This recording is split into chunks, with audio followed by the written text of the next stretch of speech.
Ladies and gentlemen, good afternoon. My name is Abi Ameri, and on behalf of Iranian American community of Arizona, I would love to welcome you and thank you for coming here.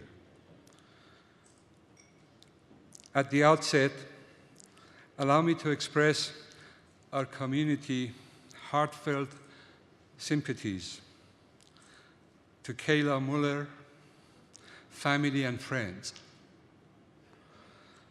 They are in our hearts and our prayers. As you know, she was the victim to the most heinous act of terrorism, and everyone must condemn that.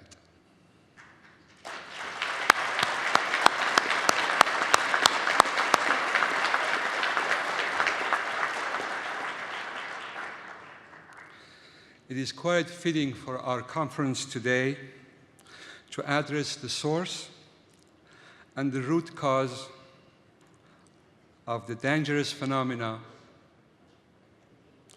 of the fundamentalists who come to power in Iran 36 years ago and have been shedding blood in Middle East, Africa, and now anywhere. And we're going to discuss today how to counter this. We have a distinguished panel of speakers today, and would like to thank all of them for being here. Honorable Mayor Giuliani, the America's mayor.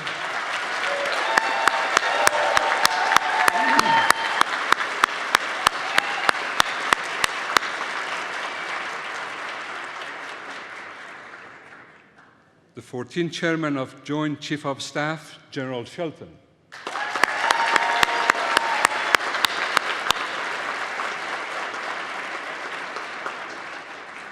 Of course, Mrs. Linda Chavez, former White House Division of the Public Affairs, who will moderate today's event. The Honorable Attorney General, Mr. Mike Markovich.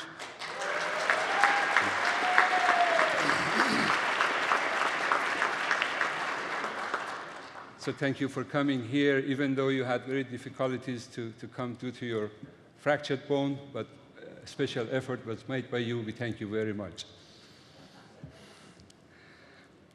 Congressman Paul Gasser.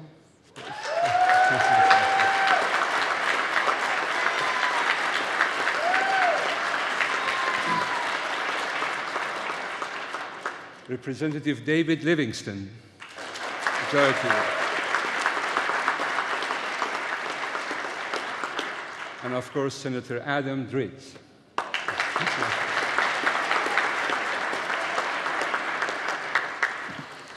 And of course, many others that are here that will speak to the audience. We thank you all for your service for this country.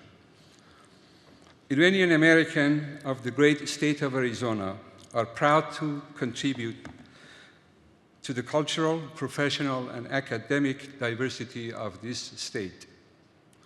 The overwhelming majority of Iranians reject the ruling religious dictatorship and seek freedom and democracy.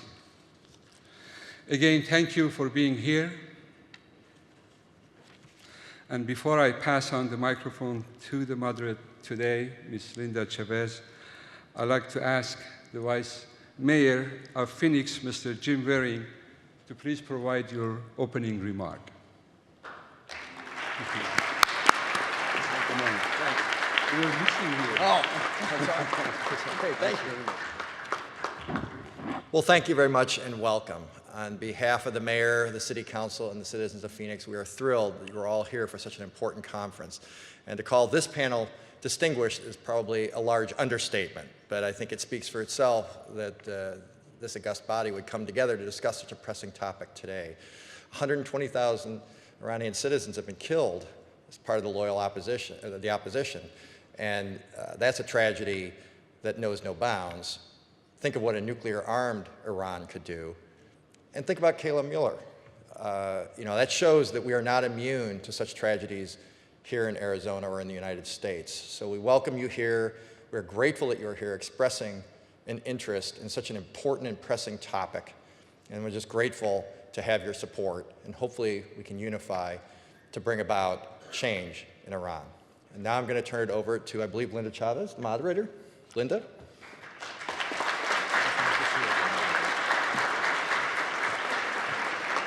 Thank you very much. It is very gratifying to be back in the wonderful state of Arizona. And it seems like every time I'm here and speak to the Iranian American community of Arizona, both that community and its friends grow larger. We keep having to get bigger and bigger rooms because, in fact, this movement is growing and because the issue is so terribly important. We're going to be hearing from all of the people on the dais today, as well as from some others. We're going to be getting a message from United States Senator John McCain, and we'll be hearing that in a moment. But I want to open this conference just to put in perspective why it is we're here today. You know, it is impossible to go on the internet or to open a newspaper or to turn on your television without becoming aware of how extremely important the issue that we're here to deal with is. And we have seen in the last few weeks just untold barbarism. You know, the burning alive of a Jordanian pilot kept in a cage and immolated for the entertainment of his captors and in order to try to recruit more fighters to the barbarous cause of the Islamic State. And of course, here in Arizona, the death of Kayla Mueller and the fact that the idea of terrorism, which we like to sometimes think somehow happens someplace else. It happens beyond our shores. As Mayor Giuliani and many others on this panel can assure you, it happens here as well, and it happens to Americans. But when we think about the threats today, I mean, so much attention is now focused on the Islamic State, ISIS, and the threat that it poses in the region. And yet, ISIS is not the biggest problem that the United States faces, even though that threat is very real, and those fighters are taking territory in Iraq and Syria and elsewhere. We've seen the government in Sana'a in Yemen collapse with the help of terrorists there funded by the Iranian regime. And when we think about all of these different separate terrorist groups, whether it's Al-Qaeda or ISIS or the people in Nigeria, whether it's happening in Africa or it's happening in the Middle East, or whether it's happening in the streets of Paris, one thing we have to remember is that for each and every one of those groups that are there causing threats to our security, there is an even larger threat, and that is in the state of Iran, where we have a murderous regime that kills and tortures its own people. For those of you who have not had the chance, I direct you to, at some point before you leave, to take a look at the display. This was a display that was put up in the United States Congress on Human Rights Day to show what the Iranian regime has done to the Iranian people. But it is more than just the Iranian people who are the targets of the mullahs in Tehran.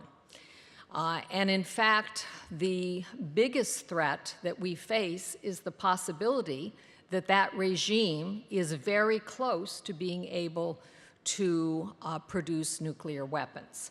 And we have now going on the six-party talks that are aimed at supposedly putting together an agreement that would halt the nuclear ambitions of the mullahs in Iran, but in fact we've seen virtually no progress. The only progress that has been made since those talks began has been progress that the Iranian regime has had in putting together the building blocks of those nuclear weapons, whether it's the heavy water reactors or the light water reactors or the parts and components that will be used to be able to turn that material, that nuclear material, whether it's enriched uranium or plutonium, into nuclear bombs. That is all going on. It's going on in supposedly civilian projects outside the purview of these talks. And so we're heading towards a deadline, again, another deadline in March, March 24th, when either there will be some formal agreement on movement forward or those talks will come to a halt. And this is something that has to focus all of our attentions, because as awful as those pictures of that poor Jordanian pilot being burned to death by his captors are, imagine if these actors had at their disposal nuclear weapons. Imagine if instead of one person burning in a cage, we saw whole cities going up in flames because our enemies were able to put nuclear weapons into the hands of those who would destroy us. So all of that is to focus our attention today on what we're here to talk about. And we have a very, very distinguished group of people, and I'll be introducing some of the elected officials from Arizona a little bit later in the program. But I do want to invite first to talk to you about his state and the contribution that Arizonans can make in this fight for liberty and this fight to keep us safe from a nuclear-armed Iran. I want to invite to the podium someone who's already been introduced, the Attorney General of the state, Mark Brnovich, and I will give him a little time to get up here, so I'll read you a little bit about his background for those of you who do not know him. He's serving his first term, was in fact sworn in on January 5th, 2015. He will serve a 4-year term, and he was, before defeating the incumbent in that position, Attorney General Tom Home, he served as the State Department of Gaming head in Arizona from 2009 to 2013. So welcome, Mark, to the podium, and I hope your foot is doing better.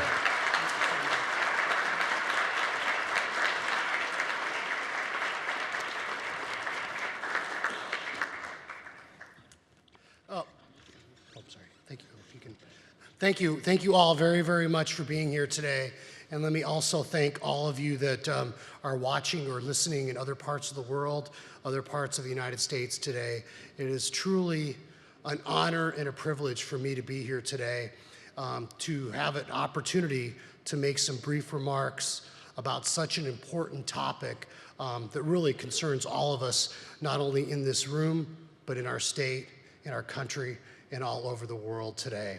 And let me just begin by not only thanking you all, but maybe most importantly, recognizing, as you've heard one of the speakers previously note, Kayla Mueller, one of Arizona's own, from Prescott, Arizona, was doing humanitarian work and was killed by extremists in Syria. And I think that's just, one is, I just want to thank her, and her and her family are in our thoughts and our prayers. And it's such a tragedy, but it's a reminder that the world is a very dangerous place. And when even people are out there trying to do good, they can be or fall victim to those that mean us harm. And so I just wanted to begin by just saying how her thoughts, her memory is heavy in our hearts and our thoughts and our prayers. I also want to thank all the members of the Iranian American community from Arizona that are here today. You read different things and you see that there might be anywhere from 7,000 to 13,000 members of the community here in Arizona. And I just want to welcome them all and thank them all for their involvement in our community and also their involvement and their commitment to freedom. In fact, I'm reminded of as I was thinking about making my presentation today, I was reminded of an old saying. And excuse me if I for my mispronunciations, but there's an old saying, an old Persian proverb, "Ku bi ku nemerasad, adam bi adam mirasad."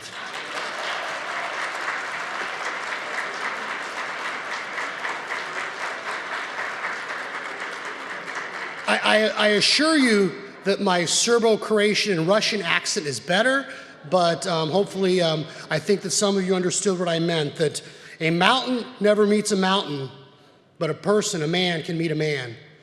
And what does that mean? What does that mean to us in this room? There are things often in life that truly are impossible, but there are other things that it's up to us to make possible. And when we see what's going on in the world, we see what's going on in countries in Iran, and we'll hear from the general and Mayor Giuliani that are truly experts in this field. We know that we have an opportunity as people. We have an opportunity to make a change, to make a difference. And very often in life, it's us doing something simple and something small that can effectuate that change. As I said, you'll hear later about the stakes and how important those stakes are and what is going on in the Middle East today. Not only in Iran, when we talk about and you see these pictures and you read these stories of the persecution that's going on, people being denied their fundamental liberties, people being imprisoned for just thinking and saying the wrong thing, things that we would never tolerate here in the United States. We have to ask ourselves, how can we tolerate those doing that to people in other parts of the world? Because eventually that does have an impact on us. And so as people, as just one man, I feel like I have an opportunity to send that message that we should be supporting liberty and freedom and those that want to fight for our interests wherever they are, whether they're in the current Iran or whether they're anywhere in the Middle East.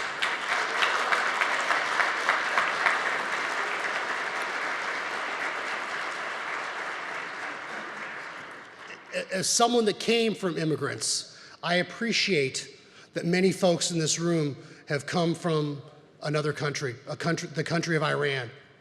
But for many of you, it wasn't a choice. It was something that was forced upon you. And I know that many of you dream and want to return to an Iran that is once again a place of prominence, that returns to its great Persian roots of being one of the leaders in not only education, but freedom and culture in the world today. And so I am committed to working with you to making that possible. I thank you all for being here today, and thank you for your warm welcome. Thank you.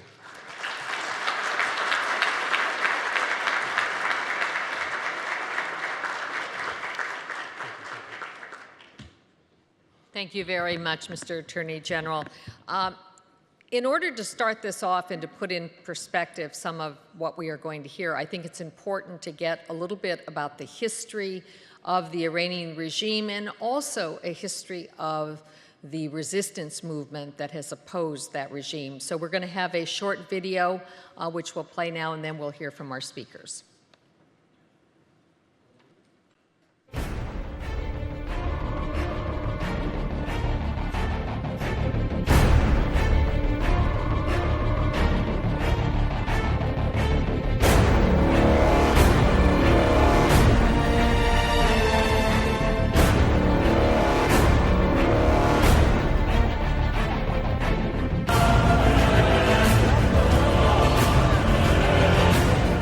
After Khomeini betrayed the Iranian people, hijacked their revolution and brought to power a bloodthirsty fundamental state, he said from the very beginning, "We want a caliph to cut off hands, punish, and stone to death.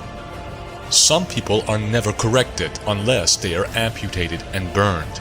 For the others, kill them, beat them, and throw them behind bars. They must be seriously prosecuted and dealt with. Whenever it is determined that the individual is to be punished, then he should be punished."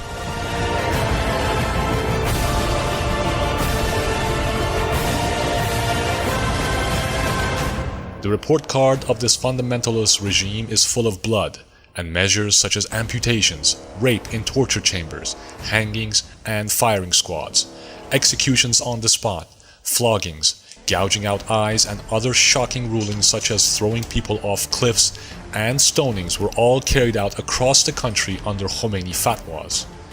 They were then spread abroad under the pretext of exporting the revolution. Khomeini also issued fatwas to literally remove the blood of death row prisoners before execution, raping young women the night before being hanged, and permitting the murder of PMOI members and other regime dissidents. His followers carried out his orders step by step in efforts to maintain their disgraceful rule. In 1981, Rafsanjani, then Speaker of the Iranian regime's parliament, said in a speech that 4 rulings are binding for PMOI members: be killed, hanged, hands and feet amputated, and separated from the society. In September of 1981, Mohammadi Gilani, then head of Khomeini's so-called Supreme Court, said in a sermon on the PMOI and those who cooperate with them, they should be killed in the harshest manner, hanged in the most atrocious way possible, and their right hand and left foot should be amputated. Shoot them to death on the spot. According to religious principles, it is not necessary to bring them to a competent court. Even if they lose their lives while being punished under torture, Islam allows it and no one should be held accountable. This is exactly what Imam's fatwa says. The Iranian resistance had warned years before about the threat of fundamentalism. خطر روزافزون مداخلات و توطئه‌ها و تروریسم رژیم ملایان در عراق اکنون 100 بار از خطر اتمی این رژیم بیشتر است.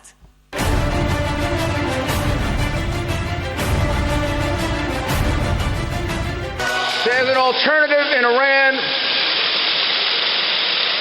that stands for democracy, stands for freedom, stands for human rights, stands for the rights of a woman, is led by a woman, and that is, of course, the MEK and Madam Rajavi. It is my honor to present to you Madam Rajavi.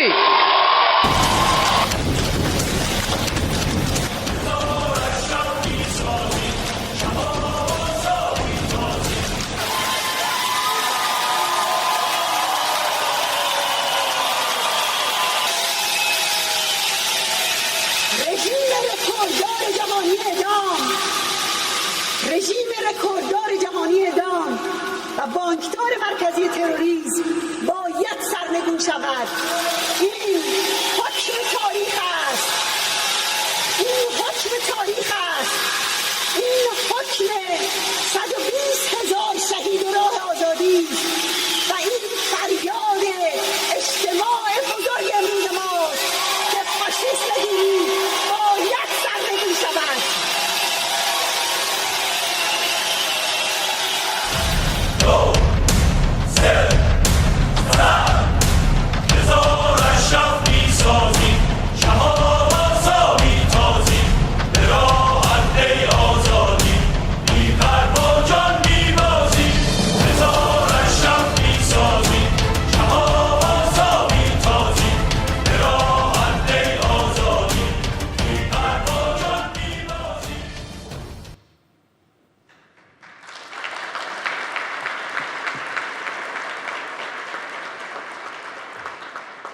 It is good to know that where there is so much darkness, there is also light and there is hope, and we certainly have that in Madam Rajavi. I'd like to introduce next to you again someone who is a great friend to the Iranian-American community and who has stood very steadfast in your cause. He is General Hugh Shelton, who became the 14th chairman of the Joint Chiefs of Staff. He's been decorated as for his distinguished service. He is also, perhaps I should call you Sir Hugh. He has been knighted by Queen Elizabeth II, and for the exemplary service to his country, Congress bestowed on him the Congressional Gold Medal in September 2002, and currently he is the executive director of the General Hugh Shelton Leadership Center at North Carolina State University and director of the Hugh and Carolyn Shelton Military Neurotrauma Foundation. General Shelton.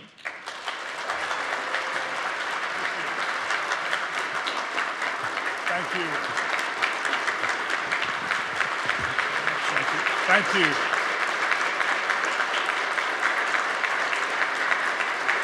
Thank you very much. Thank you.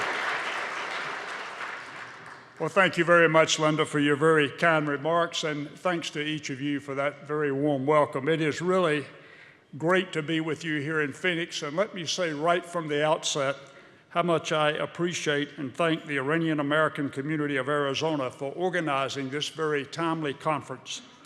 I'm also honored to be on the dais today with such a distinguished group of individuals. In particular, if I might single one out, the man that I've traveled around the globe with, trying to bring attention to the cause of the MEK that are trapped in Iraq, Mayor Rudy Giuliani. But it's a pleasure to be with each and every one of you.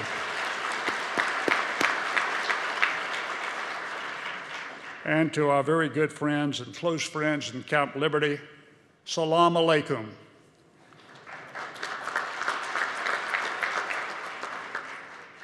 Last Tuesday, the crisis in the Middle East was once again shockingly striking a note that was close to home when Kayla Mueller's family confirmed that this 26-year-old aid worker had been killed in Syria approximately 1 year and 7 months after she had been taken captive by the Islamic State, otherwise called today ISIS, and had been killed because she was trying to help refugees escape that war-torn country.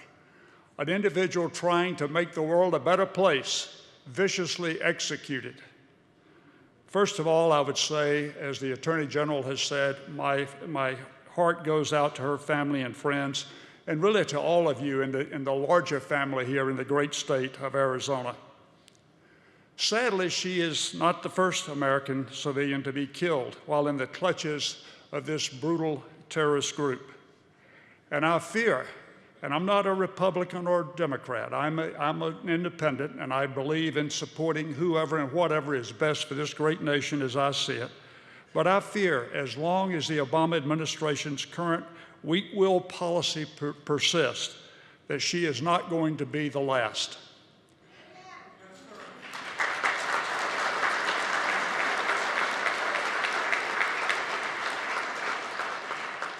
When Americans start dying and foreign nationals are routinely brutalized, the time for leading from behind should be over.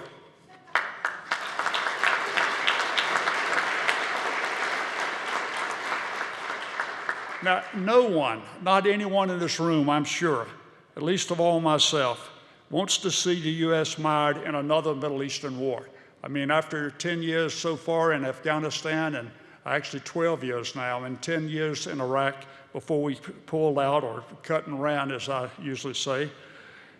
As an officer who served in the military for 38 years, who knows the horrors of war, I am well aware of what the potential costs are in terms of lives, in terms of brutal injuries to our men and women in uniform, in terms of our national resources, over $1 trillion spent in Iraq already. I'm well aware of what the cost is. However, in some cases, you have to pay the cost in order to make sure that in the final analysis, you win, that you stand for what's right, and you fight for what's right.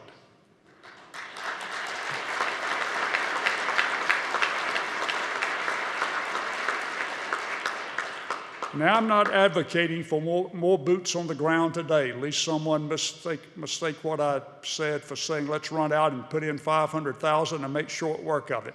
I really don't believe that. I only know that it is absolutely essential for America's interests in the Middle East, the stability of the Middle East, and for the human lives across the globe, what the price will be if we do nothing.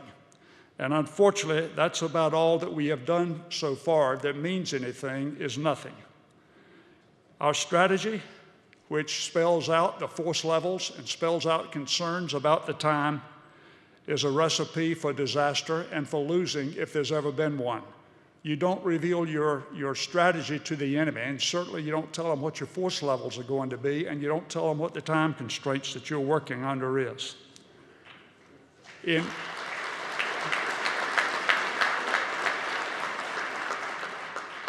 I feel confident that wasn't the military advice that the president was given, but I wasn't there, so I can't swear to that. But the fact is that President Obama's policy is going to make the crisis worse, not just in Syria, not just in the Middle East, but actually across the globe. The conflict has reached far and wide already. It's killing people like Ms. Mueller. It's radicalizing Muslim youth in the Western countries and democracies.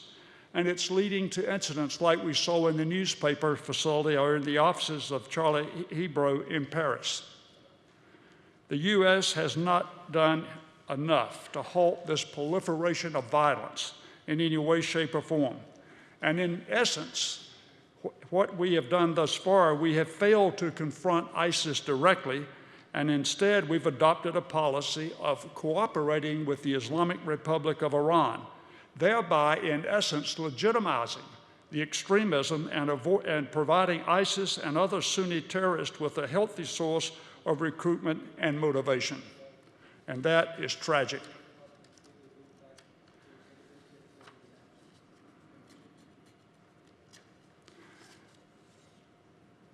I see enough gray hair in this room, or in some cases, like myself, the lack of hair, that I know that all of you remember what day before yesterday was, right? February the 11th. It marked the 36th anniversary of the Islamic Revolution in Iran. It seems to me as if it were yesterday. But the sparse turnout in Iran to mark that celebration clearly demonstrated a deficit of the legitimacy and the popular base support for the ruling theocracy, and clearly indicated that the overwhelming majority of Iranians desire to change this medieval theocracy. The support for them is not there. And although ISIS has thoroughly dominated the headlines coming directly out of the Middle East in recent months, as we've all seen, this occasion provided a very useful opportunity to remind the world that Tehran is essentially the modern prototype of fundamentalist Islam, a perverted version of the great religion, of course predating ISIS, predating Al-Qaeda, and being responsible for the first major confrontation between the Islamic fundamentalism and the West during the 1979 Iran hostage crisis. The Obama administration's acknowledgement of the Iranian regime's role as a successful regional power neglects the essential nature of this conflict that the U.S. is effectively evading in the Middle East. It is not merely a conflict with ISIS. It is a conflict of ideology. It is the group that captured Kayla Mueller has risen up. If they hadn't risen up against the Shiite power grab or in Nouri Malik's Iraq, some other collective of Sunni extremists probably would have done so, because the problem at the moment may be ISIS, but the problem in general throughout the Middle East is Islamic extremism, and Iran embodies that. The facts should be rather obvious, but the current administration appears to be blind to every aspect of Iran's behavior and their impact on global stability that doesn't directly affect the nuclear negotiations or the short-term combat with ISIS. And yet lawmakers from both parties, and in particular the esteemed chairman of the Senate Armed Services Committee, Senator John McCain, they are well aware of Iran's past double-dealing on the nuclear issue, and they are very rightly concerned that the Islamic Republic's unwillingness to compromise on the forthcoming deal signals that we're just going to get more of the same out of Iran. Likewise, Iran's critics in the U.S. Congress and foreign policy circles have not forgotten that Iran is consistently listed as the leading exporter of terrorism in the world. And it's particularly true for Islamic terrorism in forms such as Hezbollah, Hamas, Islamic Jihad, and the Shia militias that were responsible for the deaths of thousands of U.S. servicemen and women in Iraq. Militias that are again running rampant in Iraq as the U.S. deliberately allows Iran to go on sponsoring, reinforcing, and directly leading those forces. Last count I saw, Iran had over 7,000 of their Quds forces and the IRGC, their best troops, in Iraq as we speak, advising, directing, and leading their forces. Iraqi Kurds have described those militias as being responsible for human rights violations as bad or worse than those that have been perpetrated by ISIS. This points to the obvious conclusion that Iran's transformation into a successful regional power will not save the lives of others like Kayla Mueller. It will only put those lives at risk from the Shia extremists instead of Sunni extremists. The current policy of the United States is clearly to promote one brand of extremism to replace another brand. The correct policy for the United States to follow would be to confront extremism in all of its forms.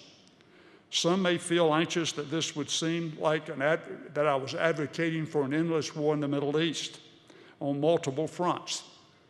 But I can assure you and any other American that wants to listen that that's not the case. Such drastic measures would only be necessary if you assume that the Middle East was populated solely by extremist groups. But that's not the case. Rather, when you look at Iraq, Syria, Iran, and all other countries in the region, they're homes to a lot of very moderate Muslim groups. For example, the Free Syrian Army and the MEK, to name a couple. The MEK is too often neglected, although they are fighting on a daily basis, as we see here. They are paying the price because they are fighting for democratic rule and a more tolerant version of their faith. They're fighting for government that promotes gender equality, universal suffrage, religious tolerance, and a non-nuclear Iran. Does that sound like something that the United States itself would like to achieve? I think so. Its leader, Madam Rajavi, as was pointed out just a few minutes ago, has been an inspiration to the Iranian people, in particular to the Iranian women and the youth, and their struggle against the ruthless mullahs, because she offers a forward-looking, democratic, and modern future for Iran. She offers what the Iranians in the country aspire to, and the issue being right now is that those are the Iranians that don't have the gun, and that's why they need all the support that we can possibly give them in every way, shape, and form.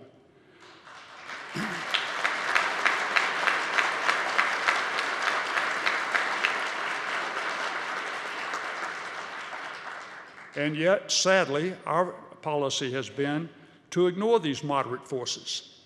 The U.S. failure vis-a-vis the MEK and the 3,000 members trapped inside of Iraq has been particularly glaring.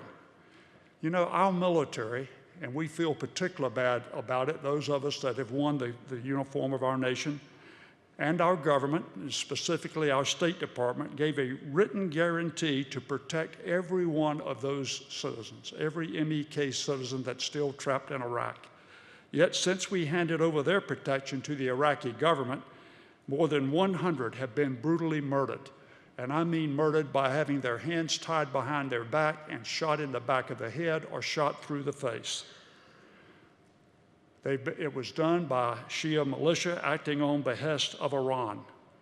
And at first step, you know, our government must do something in its everything in its power to protect the citizens in Camp Liberty, to show faith, and to get them out of these terrible conditions. Some call it a prison camp. I would call it more akin, as I think I've heard Mayor Giuliani refer to it, as a concentration camp. But I would tell you that the conditions they live under day in and day out would make something that Sheriff Joe here in Arizona, who runs a pretty tight prison, I'm told, a pretty tight jail, it would make his place look like a Ritz-Carlton. The correct policy for the United States is to support these groups in lieu of choosing another among equally monstrous established powers such as Iran that can only further destabilize the region and lead to more deaths not only among Middle Easterners but also among Westerners as well, like Kayla Mueller. To partner with Iran in the fight against ISIS is like asking the arsonist to help put out the fire. This would be a recipe for disaster in every way, shape, and form. ISIS is a plague, and it must be uprooted, and it must be stamped out. We must stamp out ISIS from the face of the earth.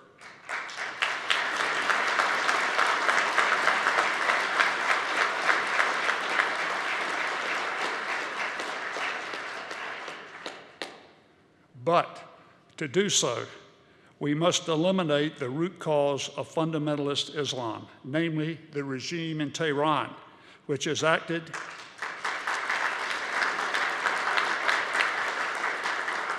as the central banker of terrorism and the ideological, the financial, political, and military background for extremism in the region for the past 35 years. Iran today plays the same role in the Middle East, I believe, or would like to play the same role that Russia played in the Soviet Union. In closing, I want to tell our friends at Camp Liberty that we stand with you. Not a day goes by that I personally do not pray for your welfare and safe being. And I would also add that I would ask the United States to at least consider arming the residents at Camp Liberty.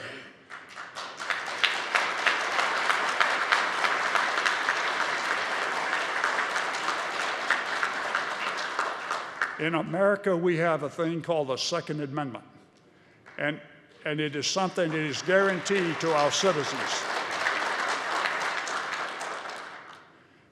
I guarantee you these are fighters, and if faced with the choice of having their hands tied behind their back and shot through they'll come out fighting, but they've got to have something to fight with. So we ought to insist with the Iraqi government that these individuals be armed.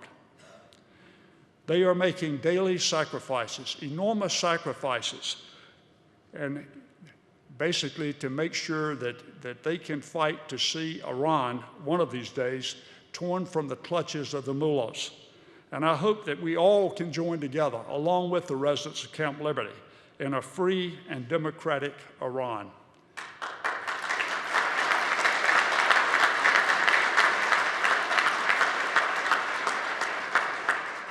And with your continued support, and with the will and strong support of those still at Camp Liberty, and the enormous support from President-elect Rajavi, I am confident that one day, very soon, that will come true.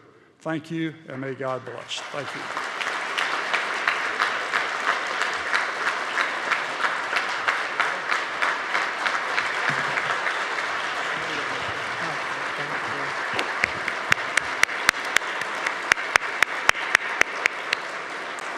Thank you very much for those inspiring words, General Shelton. Well, now it's my honor and privilege to introduce somebody who literally needs no introduction, but that's not going to stop me from introducing him. Because before he was a household name and before he was America's mayor, I knew Rudy Giuliani as a fellow Reaganite, a fellow appointee of President Reagan in the Reagan administration. He joined the Reagan administration in 1981 as the #3 ranking person at the Department of Justice as the U.S. Associate Attorney General. And from there, he went on in 1983 to become U.S. Attorney for the Southern District of New York. And I will tell you, I remember his tenure well there, because this is a man who is willing to take on anybody. He went after mob bosses. He went after corrupt union officials, and he was even willing to take on corruption on Wall Street. He is, of course, most remembered for his role after the United States was attacked and New York was so devastatingly attacked in 2001. Please welcome to the stage Rudy Giuliani, America's mayor. Thank you, Linda. Thank you very much. Thank you, Linda. Thank you. Thank you very, very much.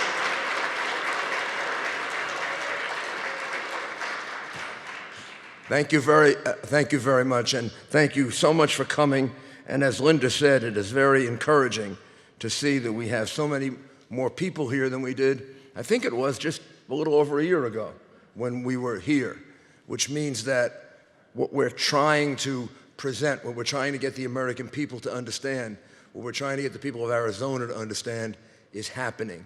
And this is very, very difficult because we're trying to break through an administration and a media that refuses to tell this message. I have never seen anything like this, and I've been in public office a good deal of my life and involved in public affairs all my life. I have never seen anything like this. The inability to get this story across. Do you know what Kayla Mueller, who came from Prescott, Arizona, and those faces you see right there, representing the 120,000 members of the MEK that have been slaughtered, and my 343 firefighters who died on September 11,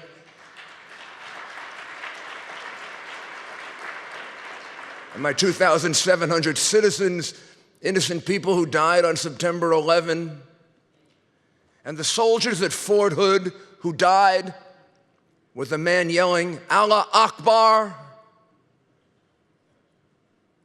or the Jewish people who were just sitting there being shot and killed just a few weeks ago in France because they're Jewish. You know what they all have in common? They have in common a movement the President of the United States will not recognize.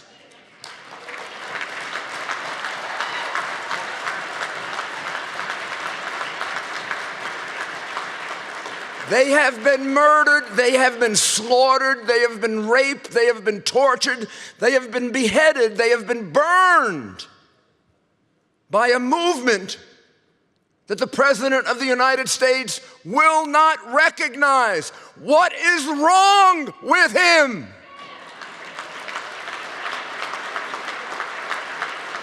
Is there no passion? Isn't there no passion for the lives of these innocent people? Isn't there no caring for them? Do you know what the slaughter at Fort Hood was described as? Workplace violence. Workplace violence. This is a captain in the United States Army who had become a jihadist 2 years before, who was communicating with Afghanistan and Pakistan and Yemen. It doesn't take a genius to figure out the cause for which he was murdering. He told us, Allah Akbar. But the President of the United States doesn't see the connection. Just the other day, he called the slaughter of those Jewish people in France a random act. Mr. President, wake up! Come off the golf course! Come back on earth!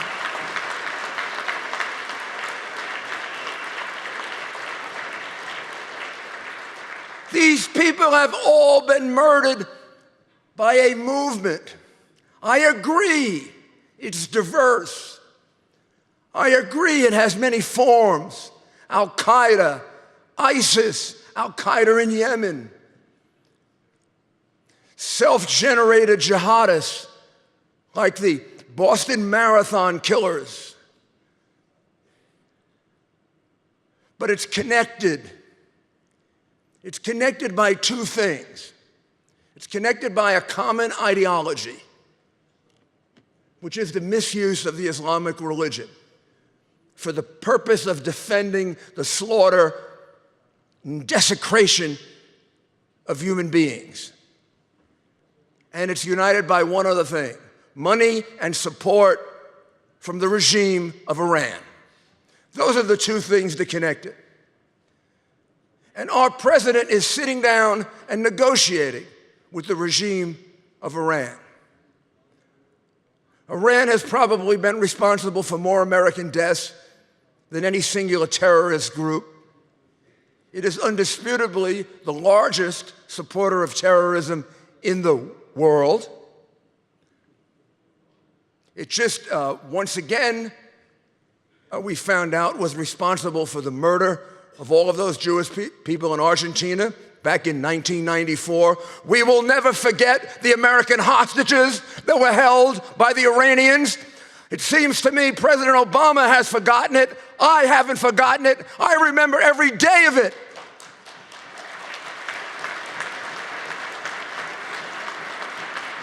And I remember Linda, they were held for months and months and days and weeks as they looked into the eyes of a weak president, Jimmy Carter. And they were never released. And the moment they looked into Ronald Reagan's eyes, the moment he put his hand on the Bible and put his hand up, they released them.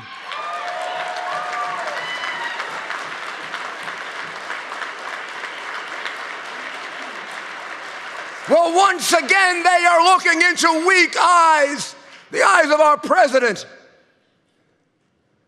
begging for an agreement with Iran at all cost. So let's review the agreement, because this is really what's at stake here. And then one other thing that's so important. Iran wants, it says, the peaceful use of nuclear power. Iran has 300 years of natural gas and oil reserves, and they haven't started fracking or hydraulic drilling yet. They may have 1,000 years of reserves. I'm an expert on energy because that's what my law firm does. Iran does not need a nuclear power plant for power. They got plenty of energy to export to the rest of the world. There is no reason in the world for them to have the peaceful use of nuclear power. Maybe France needs it, maybe countries without natural resources need it, but Iran doesn't need it. So why have they been doing this? They've been doing this because they want to become a nuclear power. Not only that, they have written that, they have said that, they have described that. The president reformer who runs Iran, Rouhani, in 03 and 05, continued to enrich uranium while they had a standstill agreement with us. He did it secretly and bragged about it, and we're negotiating with him. This is like playing poker with a guy who cheated you twice before. You know who does that? A moron.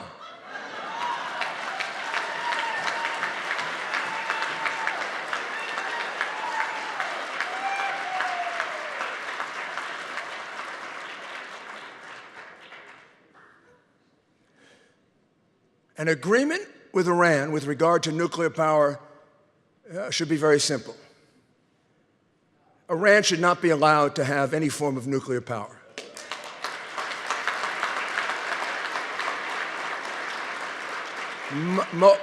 Most of us, maybe not all of us in this room, lived through the Cold War. Those of us in the Reagan administration certainly remember it. General Shelton fought it, the Cold War, because it wasn't always a Cold War. And the big fear during the Cold War was that a madman would come along and be able to get his finger on the button in the US or in Russia, and all of a sudden we could destroy the world.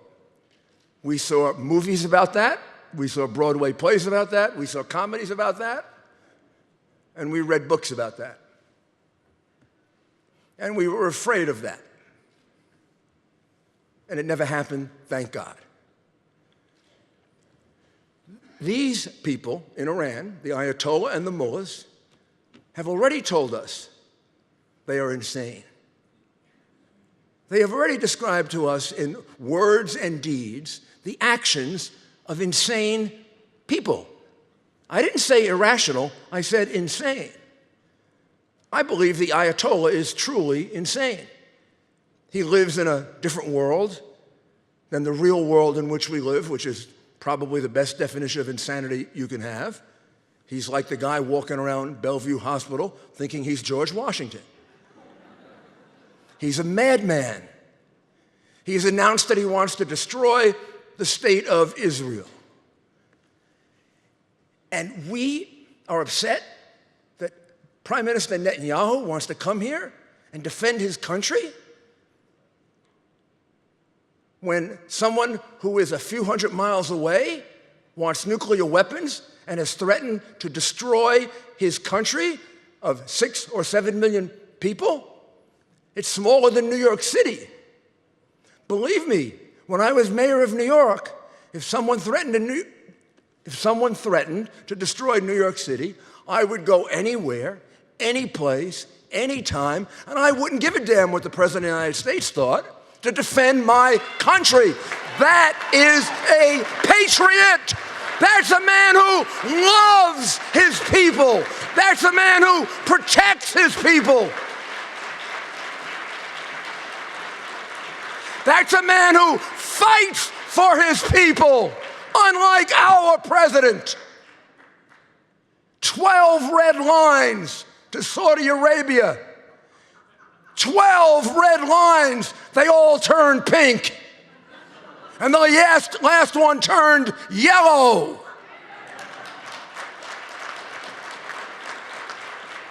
He backed down to Assad 12 times.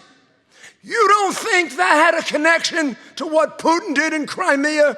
If you don't understand world history, you don't understand world diplomacy, and you don't understand power politics. Putin looked one time at Obama and he said, I can take advantage of this man because he is weak.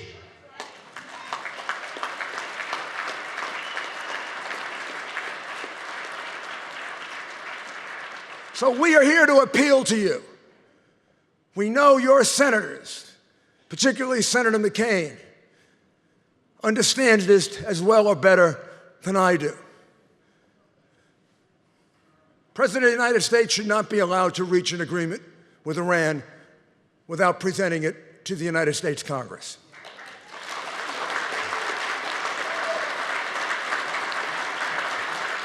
This is not a dictatorship.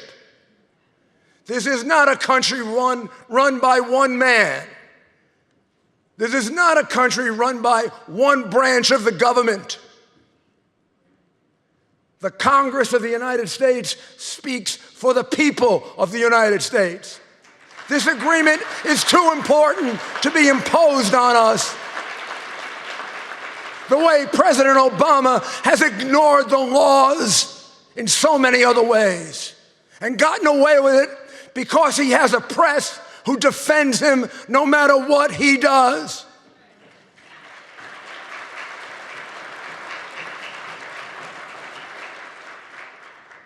I don't need the water.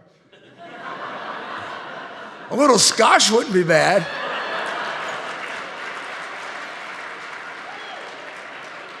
So that's my first point. My second will be briefer. And it picks up on what General Shelton said at the end, and we can't forget it. As we look at that big picture of an agreement with Iran and what it might mean and what it should contain and how it should be reviewed by Congress and how we can't let this president get away with reaching an agreement without going to Congress so it can be reviewed and carefully reviewed. The second thing we cannot forget, and many of you who have been involved in this for a long time know about this, and many of you don't. We have almost 3,000 people who are in Iraq right now. They are listening to this. I think they're listening to it live, but they certainly will be listening to it on tape very, very quickly. They are being held hostage there. They're being held hostage in a camp called Liberty. Over 100 of them have been killed in that camp. It is a concentration camp. It's a disgusting place.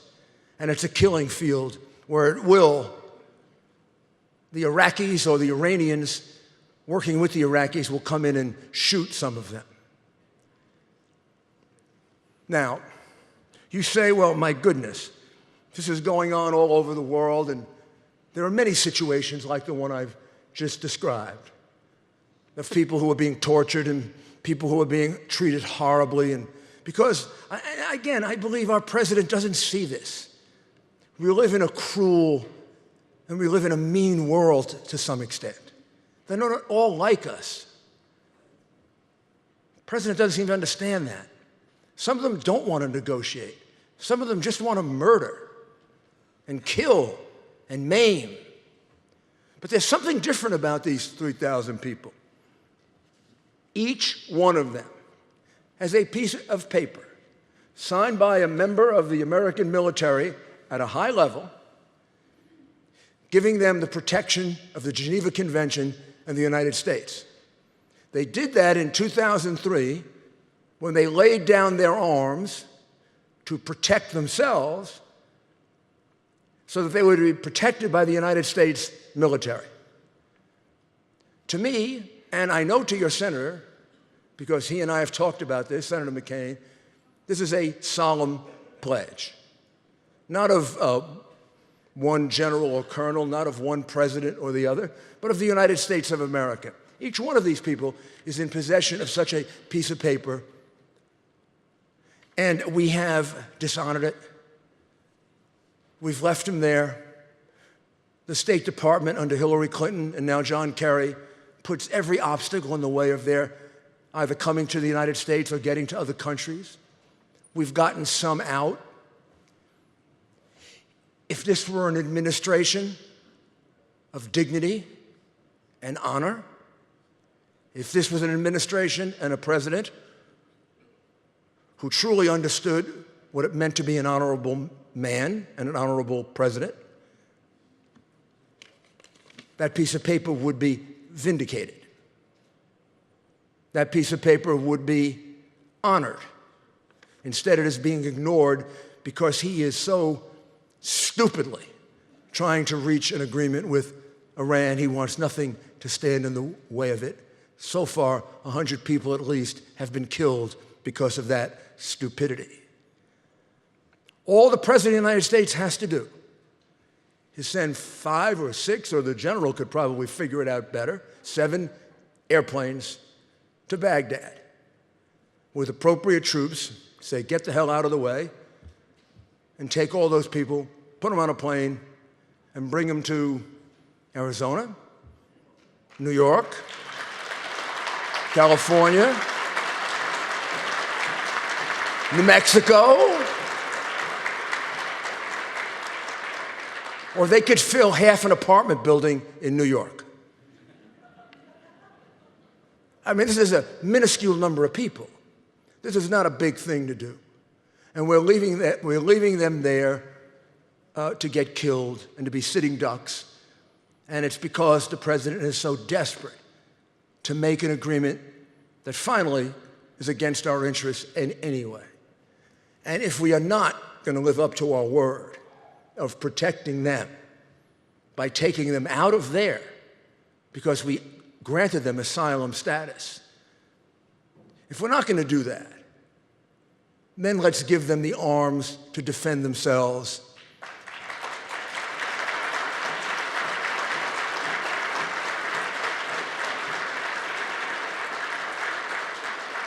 Because they were pretty darn good at it before. And I'm sure they'd be very good at it again. The MEK, the organization we're talking about, answers a question I am asked all the time. Where are the moderate Muslims? Where are the Muslims who stand up against terrorism? Where are the Muslims who are outraged by the fact that there are some Muslims, some, not a majority, not an overwhelming majority, but a fairly large number, supported by a state Iran? Where are those Muslims who condemn that? Well, I'm going to tell you where they are. They're right here. That's the MEK.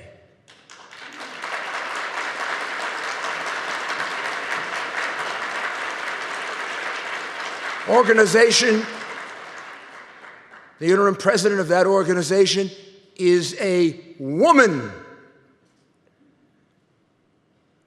Women can't drive in Saudi Arabia. The head of this organization is a woman.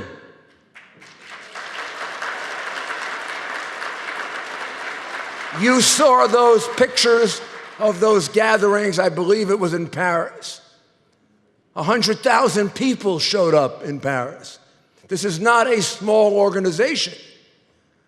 General Shelton and I have been before hundreds of thousands of displaced Iranians who are ready to take their country back. And here's their platform. Here's their charter. Here's their constitution. It's going to sound awfully familiar. They believe in free elections. They don't want to control Iran. They want the Iranian people to have an election in which the leader of Iran is freely elected. They want an Iran that is dedicated to religious freedom, safety for Jews and Christians, safety for Muslims who may not want to practice their faith, or Muslims who may want to practice their faith in a different way than other Muslims. They want an Iran that gives women equal rights with men.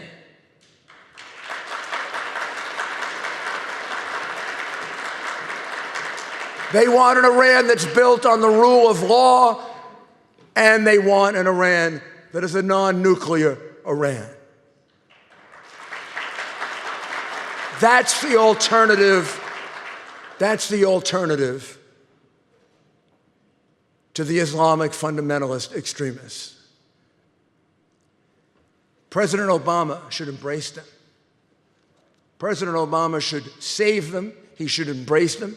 And he should put them up as a model of what is needed in the Islamic world. And instead, what he's doing, in my humble view, is selling us out to Iran. It must be stopped. It has to be stopped. Our last resort is our Congress. But you know something?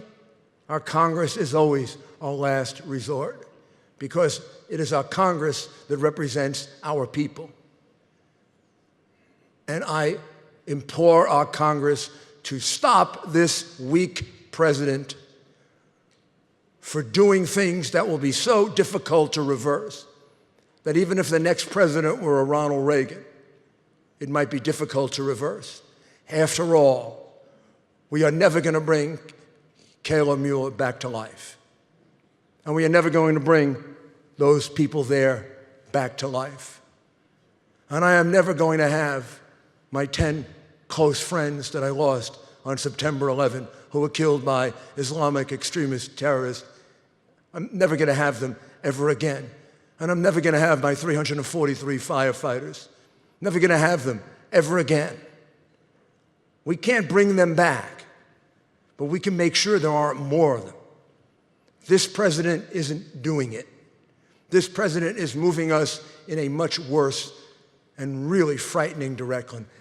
And Congress must stop it, and the people must stand up and say, no, no, no, we will not sell out to Iran the way Chamberlain sold out to Hitler. No!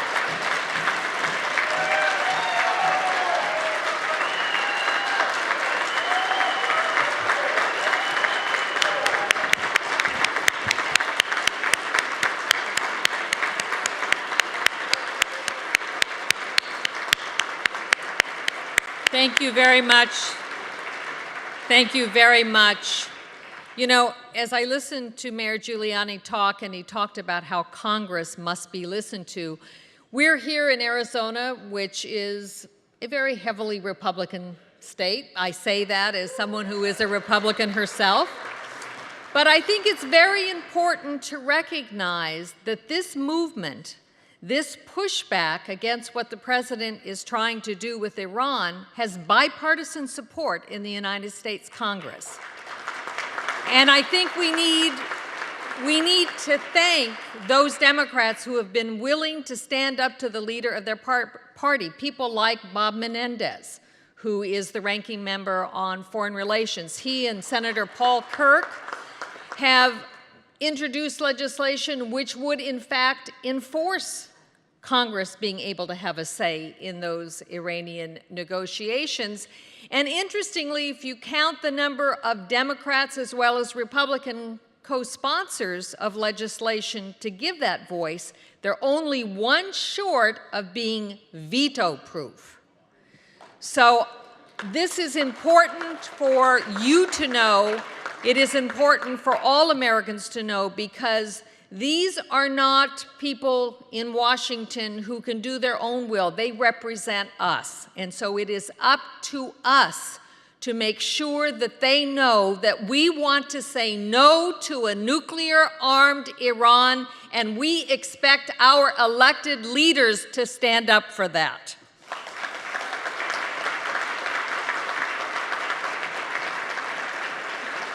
Now, we've heard from two very important national leaders in General Shelton and in Mayor Giuliani, but this is also an issue that is very important here in the state of Arizona, and we're going to hear from a number of people from the state of Arizona.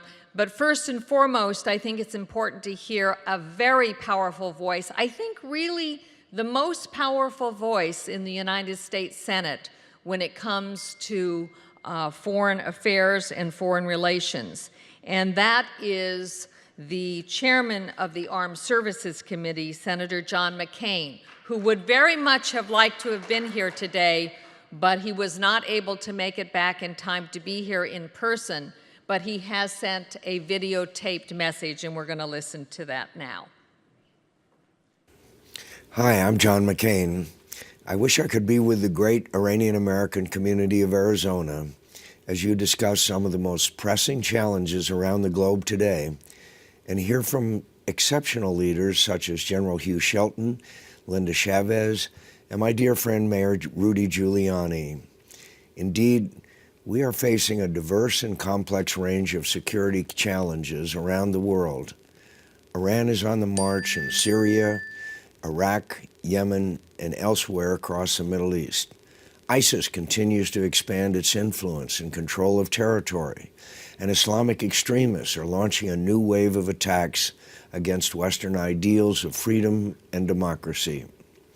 Faced with this disturbing reality, America cannot retreat, but must lead with a coherent strategy to fight the threats we see today. We must also lead an international effort to support the human rights of the Iranian people and to put that effort at the center of our policy toward Iran.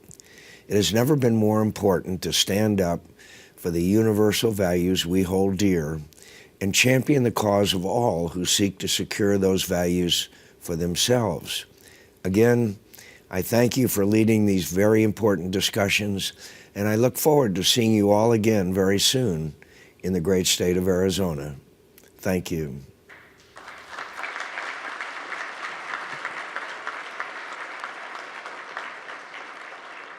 As always, we have many more important people here than we have time to give each and every one of them a chance to speak, but I do want to recognize some of the important elected leaders who are here with us today, and we'll be hearing from some more as well. I'd like to recognize, if you could stand and when I call your name, Senator Kelly Ward,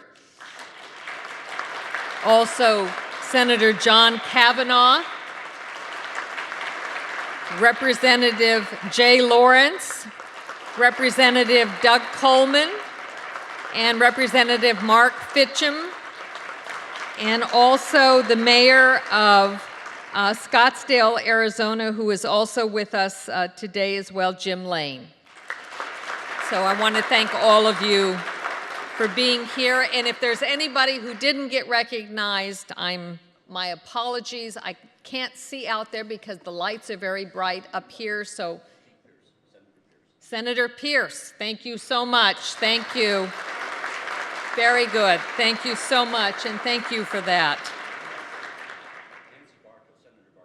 Senator Bartow is here too. Very good. Thank you.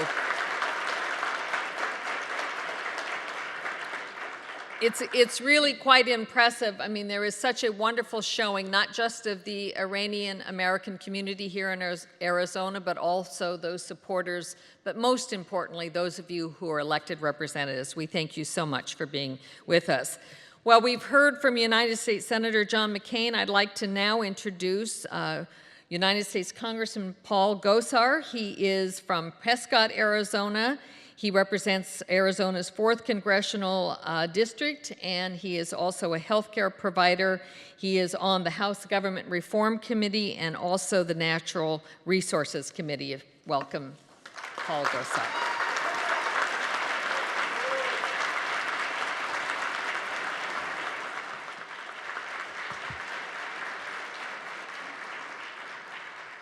I was sure glad that Senator McCain stepped in behind Mayor Giuliani.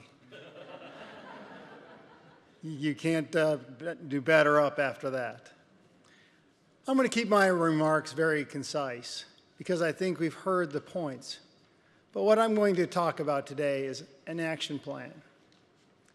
When you take a look at time, the ebbs of sand move, and you can't recapture those. And we saw one of those moments this week with losing one of our own in Prescott, Arizona, Caleb Mueller. The innocence. Somebody that went to change the suffering. So it's here. It's on our doorstep. And it's going to get larger. And one of the things that I want to highlight is in front of the Senate Armed Services and Foreign Affairs, a number of our foreign dignitaries from the past gathered to talk about this problem. And that same problem is this president. He feigns to talk about what is here, what is knocking on our door. Every which way, workplace violence, random acts of violence. It's got to stop. But it's got to meet a crescendo. And I hope that after what you see here, you're going to light a fire under Congress. You need to light a fire under Congress, both the House and Senate, because time is ticking. But I think there's some really poignant terms that we need to hear. It was a great voice of Henry Kissinger, who probably knows more about nuclear arming, disarmament than maybe anybody. And I want to quote him. Nuclear talks with Iran began as an international effort to deny Iran the capability to develop a military nuclear option. They are now essentially a bilateral negotiation over the scope of that capability through an agreement that sets a hypothetical limit of 1 year on an assumed breakout. The impact of this approach will be to move from preventing proliferation to managing it.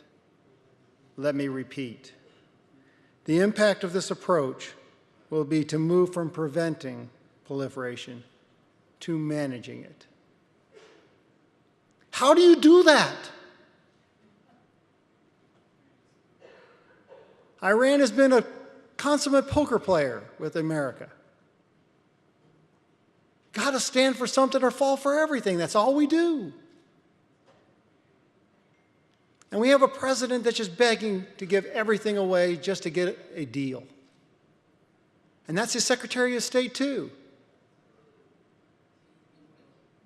That's why we have to have you on an action plan, to call your senators, call your House of Representatives, go out and see them talk. Tell them it's got to stop.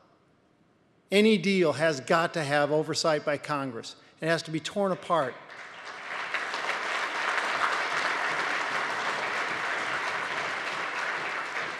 It has to be looked at every single step of the way. And it's got to be able to be either brought down or held up by Congress. That is key. Something is unusually the same with this president and the regime in Iran: the lack of the rule of law.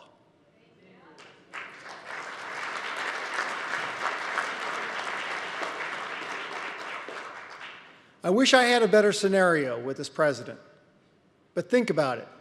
Fast and Furious, Benghazi, IRS, the AP reporters, James Rosen. I'll keep taking my shoes and socks off to show you how sore my feet are from plugging the dikes of all the holes in the dam. It goes on and on and on. This president has said that he is going to fundamentally reform this country. He's doing it. And when I look at the faces on that board, the Mujahideen, I see you, I see us as Americans. Are we sheep? I'm not. I hope you're not. It's time to call Congress, call the Senate, call the House members. Go out and make an appointment to see them. Make sure that this deal is not a bad deal and that we actually have Congress overseeing it. Let's ramp it up. Sanctions, when you go to play a game, you put sanctions on the table. You don't play from a weak hand, you play from a strong hand. With the price of oil, you have an opportunity.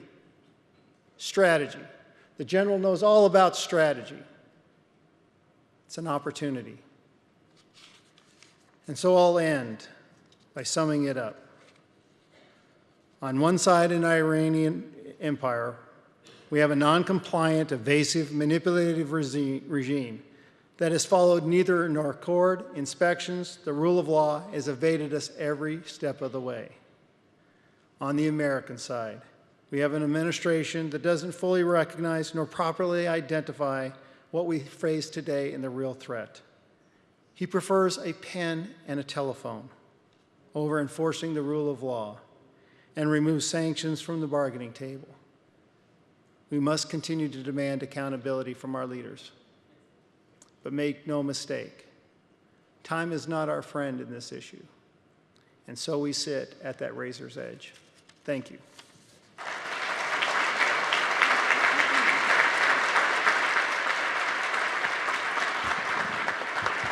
Thank you very much, Congressman.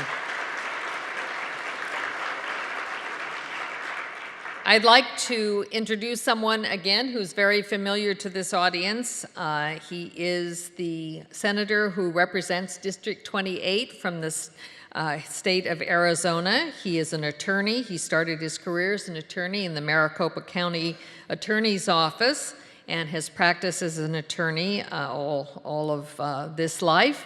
He is also now chairman of the Judiciary Committee. Please welcome Senator Adam Driggs.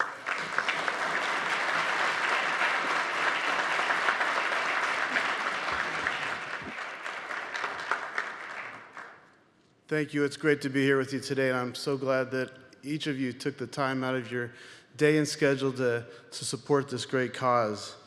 It's great to have this event here in Phoenix.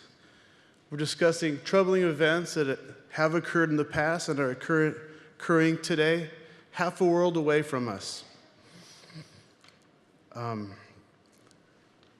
As we look at the displays here, and I hope after this event that you will come forward and look into the eyes of some of these pictures and see the faces of these men, women, and yes, children that have been killed by an oppressive regime in Iran.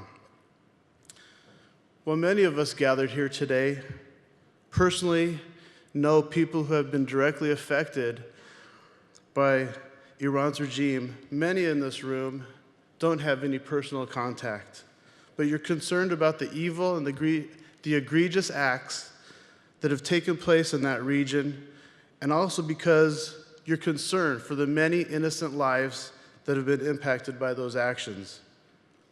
But why does it matter here in Arizona? The answer is obvious. Because what happens in the world affects us. We cannot be blind or complacent in the struggle for freedom around the world. The recent tragic loss of Arizona's own Kayla Mueller is an obvious demonstration, and we mourn for her family and her community. Iran is the epicenter of terrorism and Islamic fundamentalism. It predates Al-Qaeda, ISIS, and all Islamic fundamental groups that are currently threatening our national security. Iran's regime is now seeking to develop a nuclear weapon, which would change the whole equation in this region and our global security. Iran is now being led, and has been led for the last year and a half, by Hassan Rouhani, who, if you Google him, you will read many media portrayals that he is a moderate leader. In the year and a half since he has been leading, more than 1,250 Iranian citizens have been killed, many of them publicly.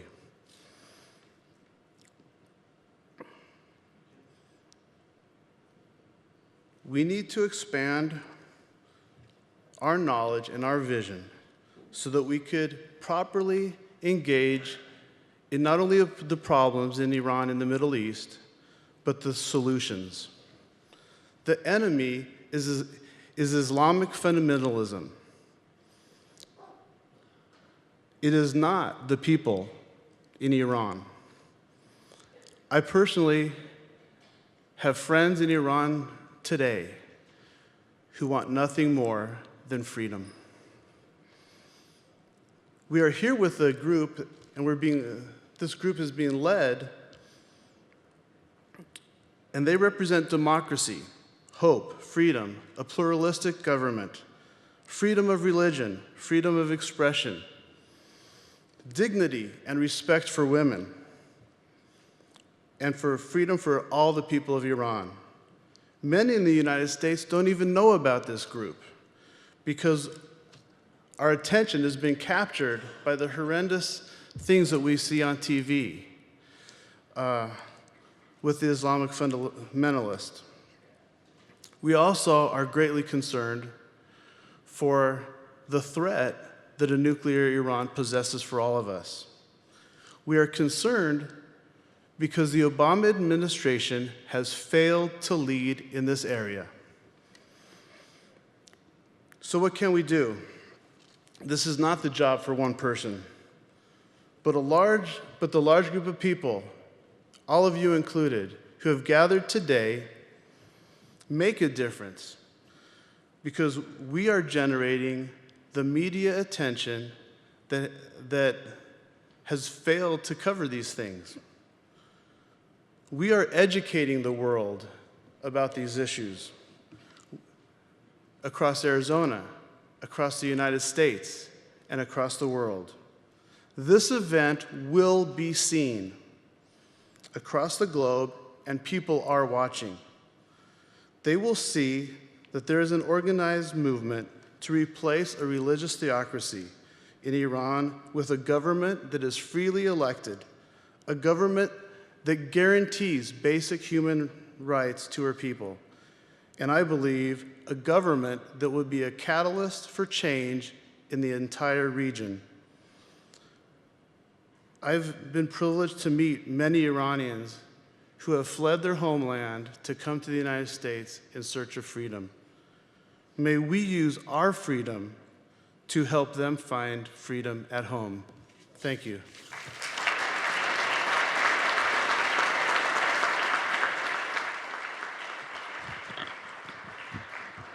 Thank you very much. It's now a pleasure to introduce someone who, again, is known to this audience, who's been with this audience before, and who's also been to Paris, to the gatherings there with his wife. He is the majority whip of the House here in Arizona, Representative David Livingston.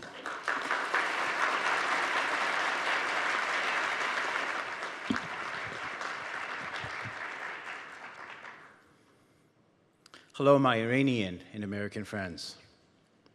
It is my honor to stand here again for the second year in a row to be with you at this event. Again, my name is David Livingston from District 22. I'm the Republican Majority Whip in your Arizona House of Representatives. I'm going to be brief. I'm actually going to be very brief. I'm going to be very honest and very, very direct with you. We have a big problem. me say that again. We have a very big problem. The problem is simple, but it's big. It is the Iranian government itself. It is the Muslims that are there in power. It's that simple. They are the problem.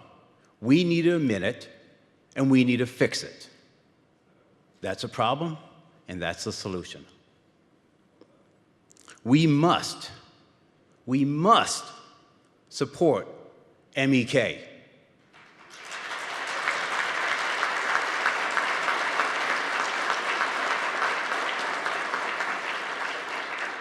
It's MEK and the leaders of this great country that are going to fix this problem. We need to help them. We need to arm them. We need to support them. We need to enable them to fight, just like if it was happening here, just like it happened in New York City. We fought back. We need to allow them and help them fight back.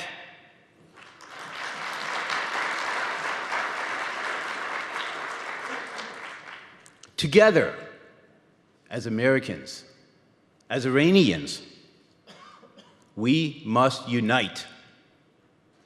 If we unite, we will not lose. If we do not unite, we will lose. I think it's that simple. I truly do. We must unite. We must stand hand to hand and fight together. We need to tell the United States government to get in the fight. We need to tell the United States government to go anywhere in the world they need to go, track down the extremists, and eliminate them. Clear and simple. Eliminate them.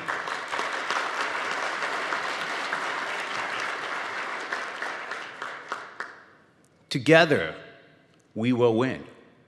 Together, we will win. Together, we must win.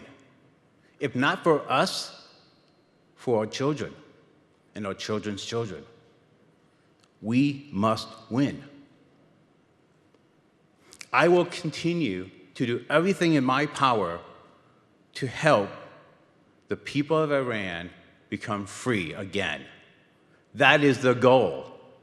Free Iran now. Put the fight to the fighters.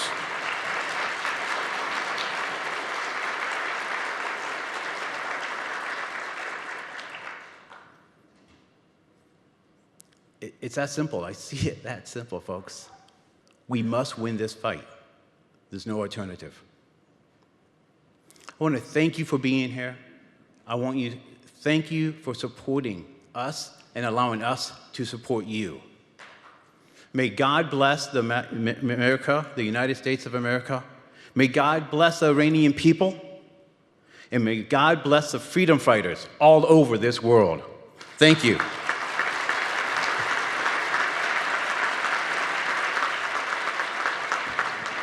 Thank you very much. Again, it's a pleasure to introduce someone who was here last year and who has been with this movement and is willing to speak out in favor of resistance to the mullahs in Iran. He is Rick Gray, who is a Republican member of the Arizona House of Representatives and chairman of the Transportation and Infrastructure Committee.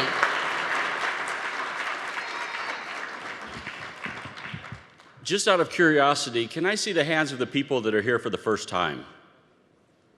Very good. For those of you that don't have it on film, yes, let's.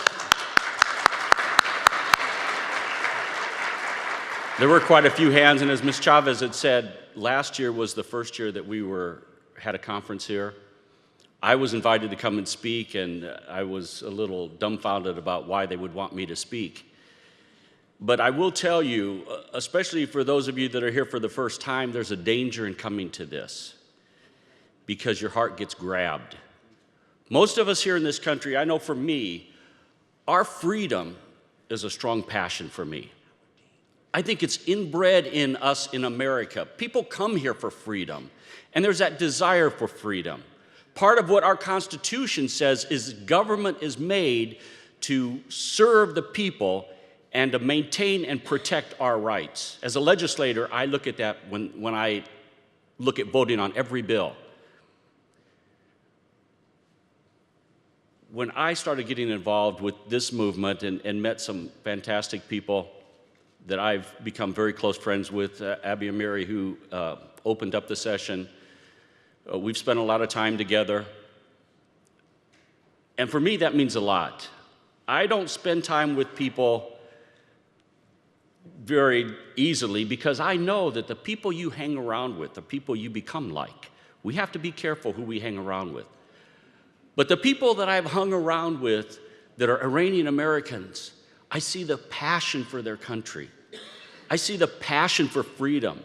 I see the passion, the same heart that I see in the American people as we're fighting to maintain our freedom.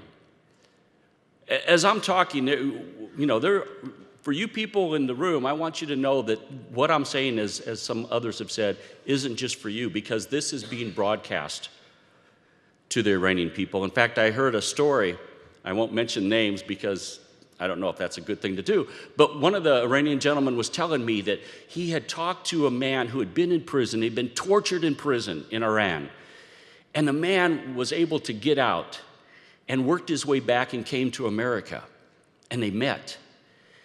And that prisoner had told him, I heard what you were saying, I heard what you were doing. That was being filtered into that prison. This message, this growing body of Americans, is a communication to the Iranian people that they're not alone. And so for those of you in Iran that are fighting for your freedom, to get it back, I want you to know that from the history of America, I can look back and I see where our founding fathers laid down their lives and sacrificed their fortunes, their families, their lives to purchase the freedom that we've had. We've had people in our military who have laid down their lives. We have graves all over the world of men and women from America who have died in those countries, and we've asked nothing more than a place to bury them for their freedom and for the freedom of the people around this globe. Yes, they do deserve a hand. We know that freedom is not a cheap and easy thing. You don't go to the dime store and buy it. It takes blood, it takes torture sometimes, it takes persistence, and we in America know that you can lose it. I think many of you here are aware of that and are desperately fighting to maintain it here. But I want you to know, those of you who are around the globe hearing this, that maybe at different levels, you're in Iran and you don't have your freedom yet. My message to you is never give up. I was fortunate, as Ms. Chavez said, to go to the event in Paris. I had talked with many Iranians. I had talked with many of our military. In fact, one of the Iranians had asked me the day after the conference, which was kind of brutal because we flew all night, we had jet lag, and we were up basically all day and into the night at the conference. But it was so moving, and he had asked me, what was the speech that really got you the most? And I said, it really wasn't one of the speeches. It was my conversation with the gentleman who was sitting by me, a Colonel Wes Martin, who told me the story that he had been in charge of Camp Liberty when the Americans went in and took their weapons away from them, with the promise that we would protect you. He was the one that got to know those people, got to trust those people, actually got intelligence from those people. When he told me that he was also the one that was told, you need to withdraw from that camp. And I looked on his face, and years afterwards, you could still see the tortured look. Here was a man of character, a man who stood by his word, a man who also did his duty. And on the one hand, he was committed to these people because of his character, of what's right and wrong. And on the other hand, he had the commands from his commander-in-chief, and he had to follow orders. That, to me, was heartbreaking. We should never put our military, our men, our people of honor in a situation where their honor has to be compromised. We have people in Iran that are suffering right now because they are not compromising their honor. We as Americans, we may not have the same religious faith, but one of the things that we have in unison with them is the love and the commitment to freedom. And so whether we are here in America grasping, or whether you are there in Iran or Paris or anywhere else across the globe, never give up. I want to echo, too, one more thing before I go, what Linda Chavez has said. When I went to Paris, as we were coming in and to move into the conference, and I got the opportunity to meet Howard Dean. Now, I'm a Republican. I've seen Howard Dean rant. I mean, I don't think there's anybody that is further from my political point of view than this guy. But as I started talking with him, I thought, man, this guy is solidly committed.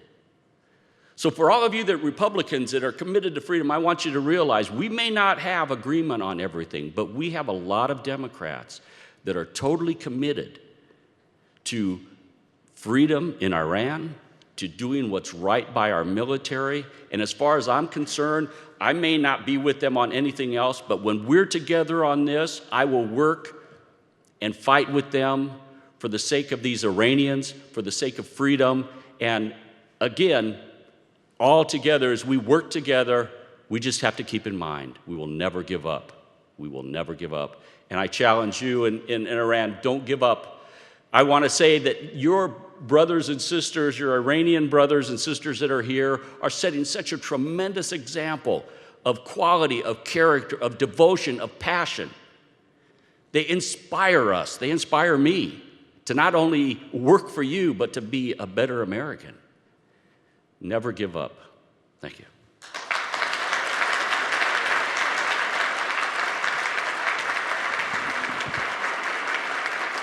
Thank you very much, Representative Gray. I'd like to invite one more representative of the Arizona community to come to the podium to give his words of support. He is chairman of the Arizona Republican Party, Robert Graham. If you'd come forward, please.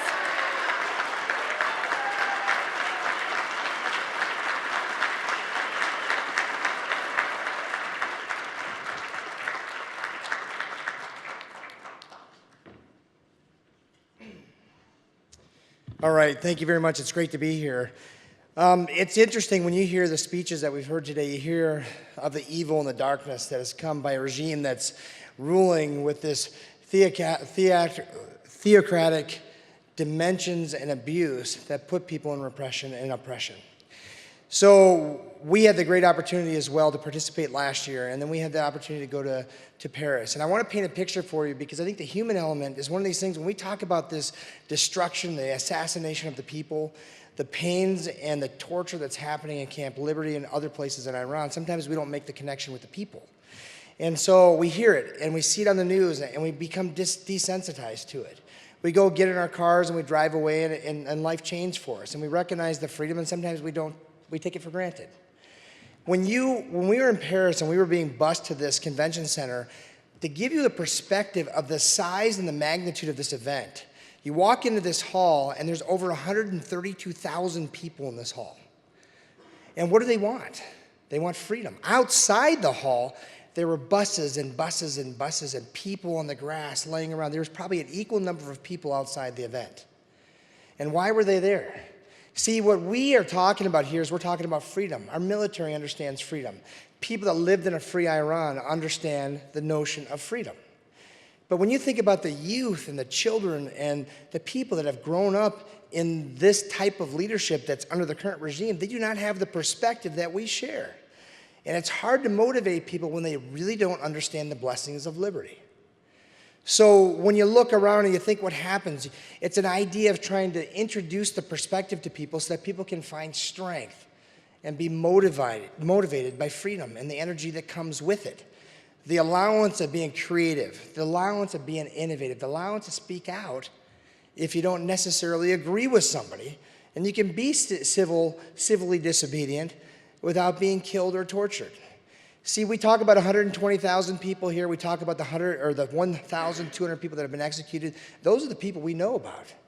If you meet our Iranian American friends here and our Arizonans here and you listen to their stories, we had one of our people die that lives in Prescott. They were killed. They were murdered. If you talk to our neighbors here, the Iranian Americans, they'll tell you about cousins and uncles and dads and husbands and children that disappeared or were murdered publicly, were humiliated, were dismembered.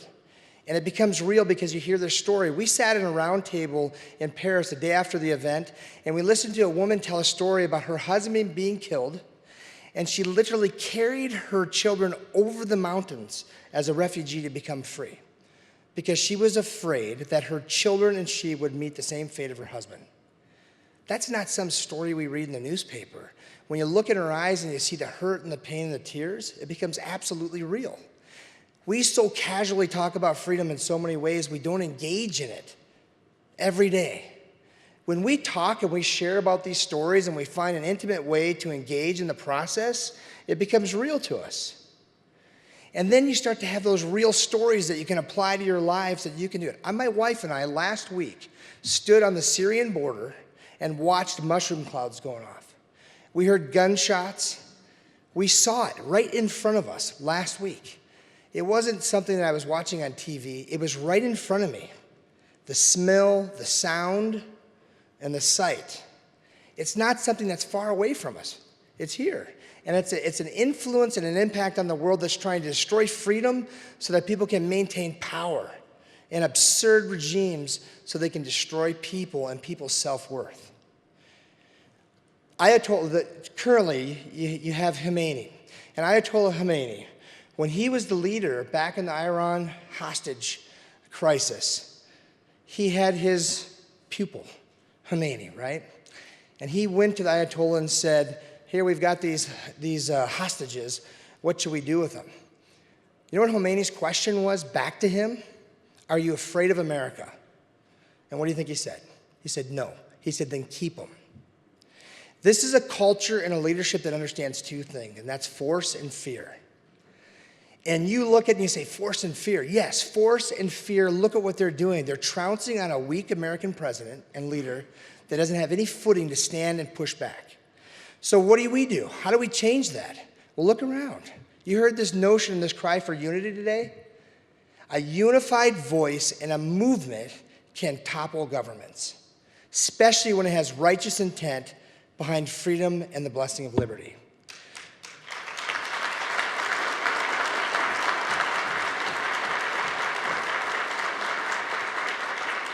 So how are you active? What are you doing? Some of you are here for the first time. Read more. Learn. Talk to people that you know that are Iranian Americans. Listen to them. Understand this movement of fundamental Islam and this whole notion of radical Islam and what it's doing. And how can you combat it? If you don't educate people next to you, you don't engage them in action, we will sit idly by and watch the destruction of our freedoms here in this nation as well. The nuclear proliferation, you think about a bomb going off and we hear the horrors behind the bomb, but if they have nuclear arms, they have leverage to push and the whole geoeconomic free markets that we have in that whole region all the way back to it impacting us. So again, it's a real battle that's worthy to engage, but it goes back to this unified voice, unified message, unified movement to do what? To establish freedom, to maintain freedom, and defend against tyranny. We have to do it. If we don't lead the fight, no one's going to engage in it. We have to stand up and push back in a way that's aggressive, that adopts force and fear because it's a unified movement that's a groundswell that can topple governments. So I encourage you to engage in the process. I'm grateful for the opportunity to be here. My family, we're engaged in this movement. And we will fight because we understand the blessings of liberty. We've seen tyranny. We've seen the destruction of people, lives, and families. and it's time to stop. We need to engage. If our president's not going to lead, we need to show him what it means to be a representative republic, and we need to represent ourselves and fight for freedom across this world. Thank you very much.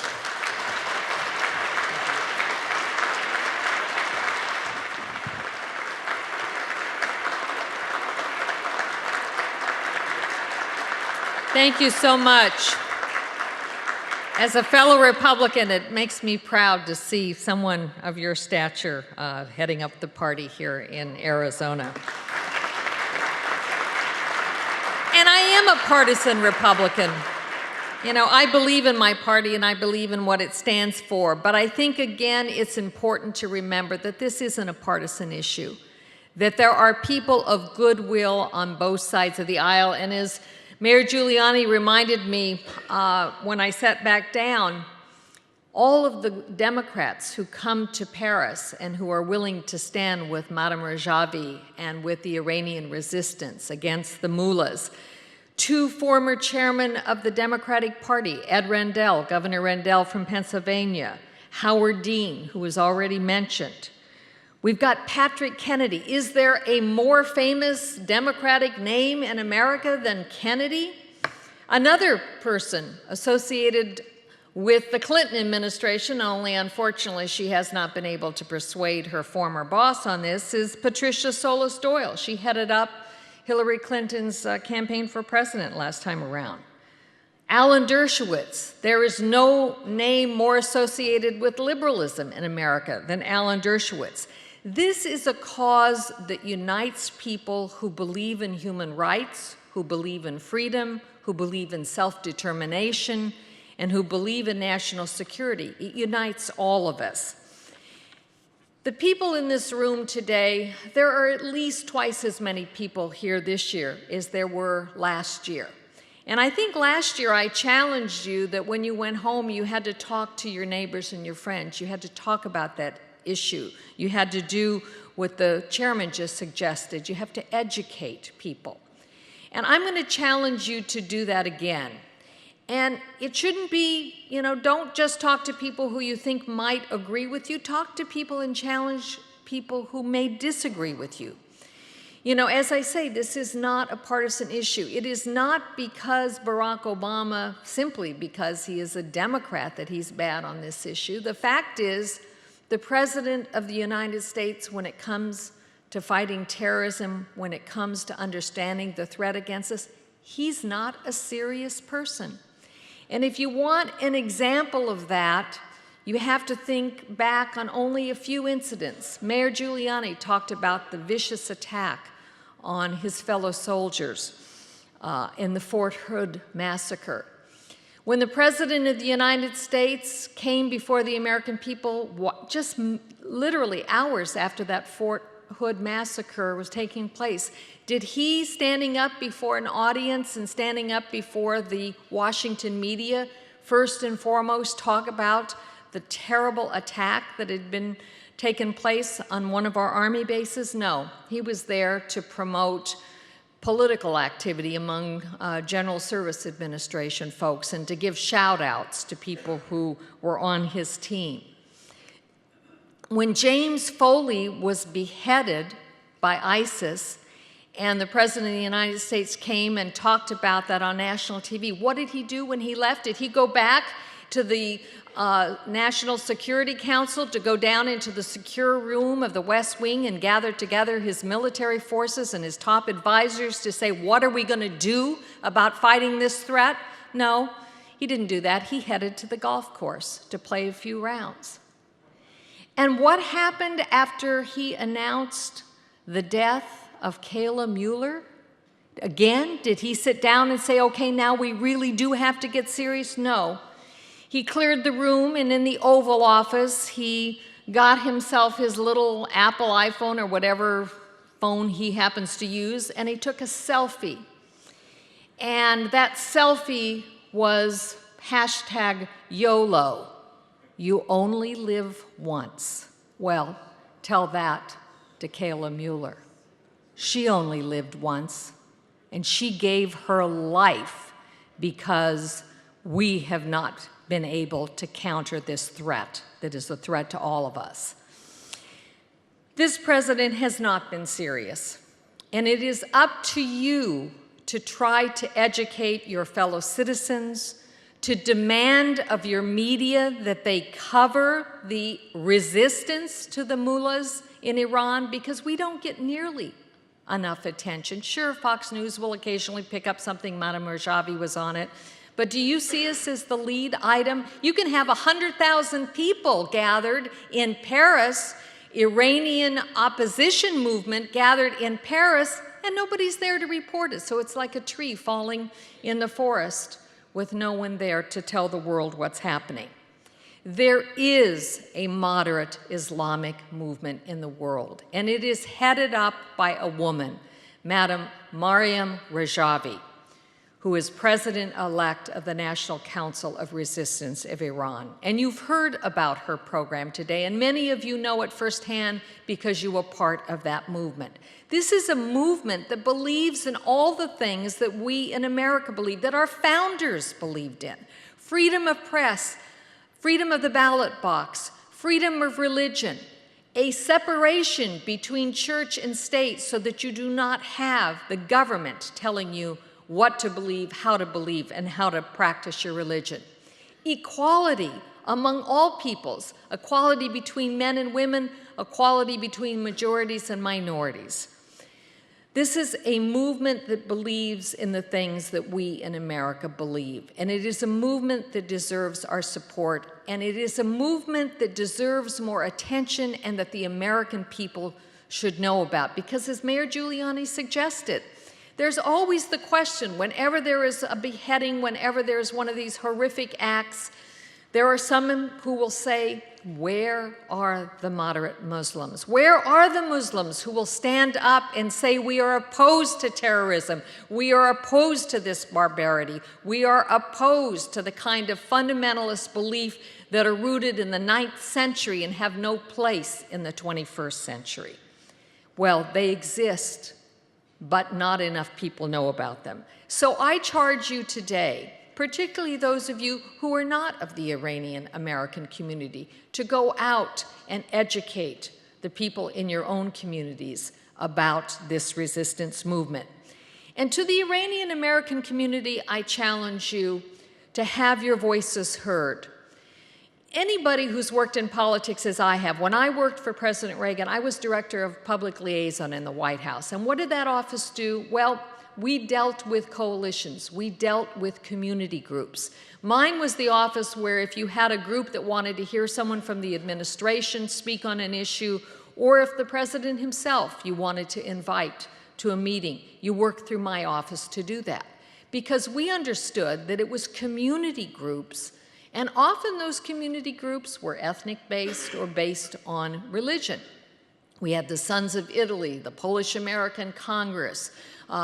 We had the American Jewish community and all of its various organizations. Well, the Iranian American community is one of the best educated, most successful communities in America. This is a community which has roots in the United States. Many of you, even those who were not born in the United States, have children who were born here, who were educated here.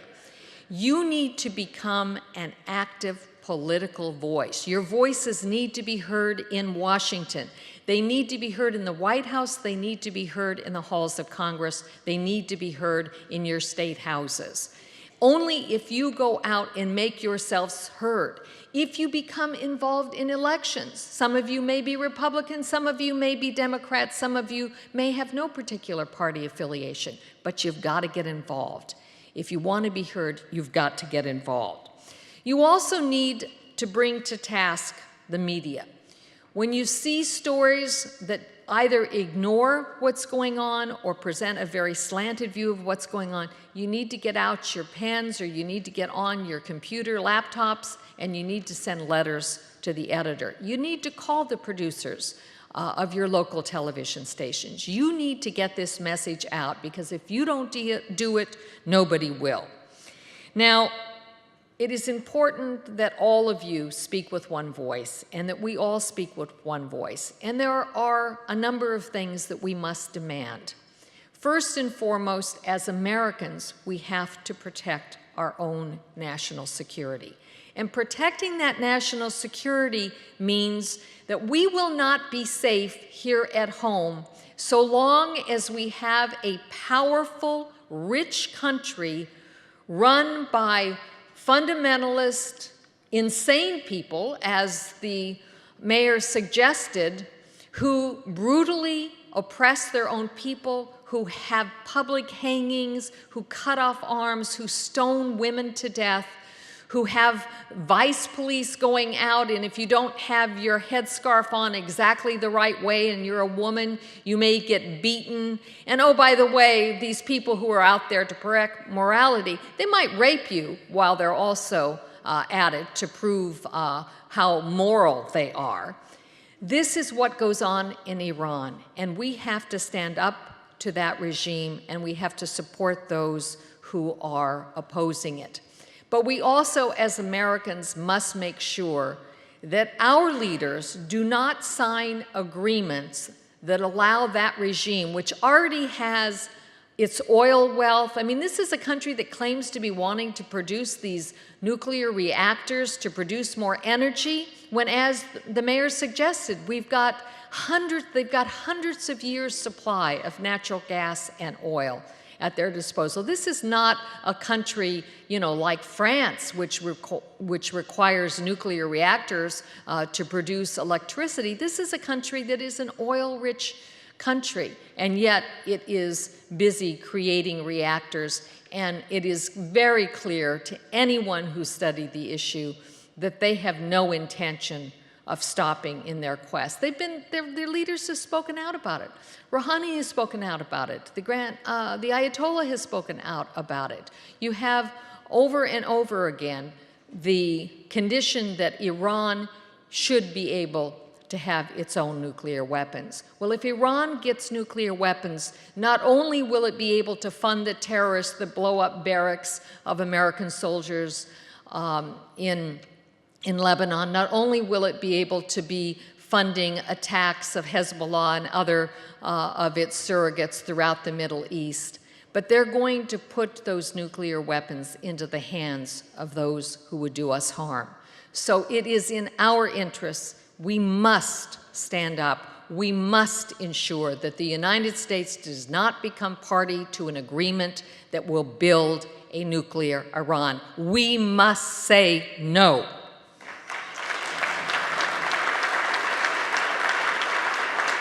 And finally, we must not forget the 2,600 people who remain captive in Iraq. Iraq right now is an entirely unstable country.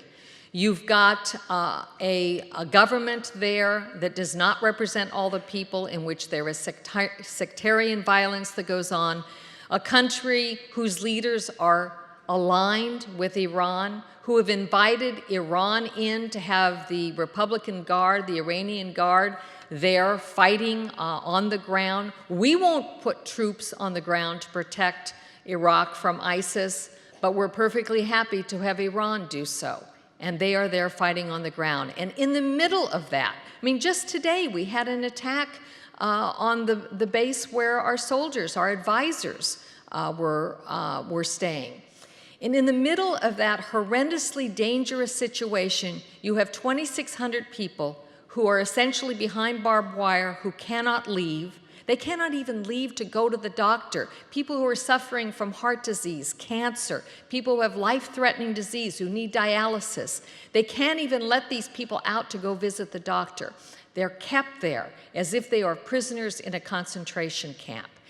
And people who in the past would have been able to defend themselves, when we went into Iraq, when these people were in greater numbers in Camp Ashraf, they were perfectly capable of defending themselves if they were attacked. They had weapons at their disposal. And what did they do when the United States invaded Iran? They voluntarily gave up every one of their weapons. They didn't keep so much as a single handgun to protect themselves. And as a result, what has happened is that you've had the Maliki government go in, you've had the Iranians go in, and you've had people slaughtered, literally slaughtered. We've seen the pictures of these people who were shot in the head, shot in the face, their arms tied in plastic handcuffs. They need to be able to protect themselves. We either provide protection for them. My preference would be that we send over some of those big military transports that General Shelton knows very well, that we send them in, that we load them up, and that we bring those people to freedom here in the United States. I would welcome 2,600 new Iranian Americans. But if we're not going to do that, if we're not even going to allow them to use the T-walls that they have that are being lined up there, that were supposed to be, provide them protection from further attacks from the Iraqi government or from the Iranians, if we're not even going to allow them that defense mechanism, at least allow them to defend themselves. I want to thank all of you for being here today. I want to thank all of our speakers. This was a fabulous group of speakers. I mean, who could not be inspired by the people we heard from today? I want to thank Abi Ameri. I want to thank the Iranian American community of Arizona for sponsoring this, and I want to thank all of you for coming. Thank you again.